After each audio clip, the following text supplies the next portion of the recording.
She's from the Naval Research Lab, and I should make it clear to the audience that these fellows on either side of me. The lower sunspot that emerges in this 4-day period, you'll see to rotate. So it's a kind of magnetic hurricane. So if we roll the first movie. And so if you look at the dark spot in the bottom, you can see it rotate. You can see magnetic field emerging.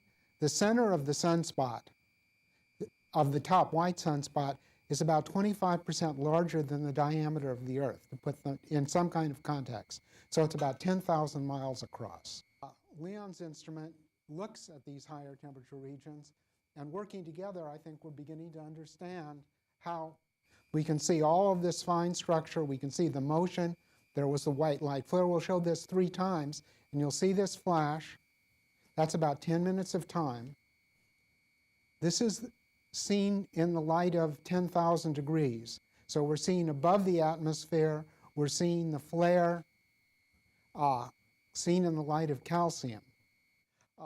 Leon's instrument looks at these higher temperature regions, and working together, I think we're beginning to understand how these structures that are 8,000 kilometers long, and some of them you can see extend twice that high, are changing on a time scale of a couple of minutes.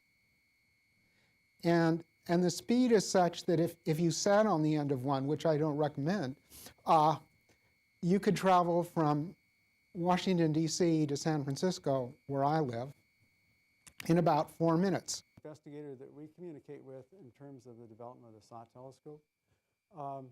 In front of him on the end of the row is Dr. The X-ray eruption starts with a large magnetic loop that collapses downward, and then everything erupts upward after that. This hasn't been seen before, is totally unexpected, and as far as I'm concerned, is impossible. But it's happening, so we're going to have to explain it. And there are many, many things coming down in the data that have that character.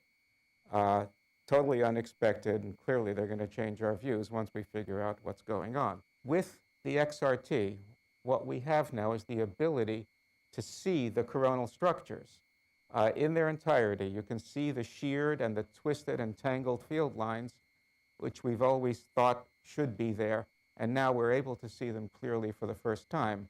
Changes and events and dynamics are occurring on the sun on all time scales, from microseconds to years. Dr. DeLuca from the Harvard Smithsonian.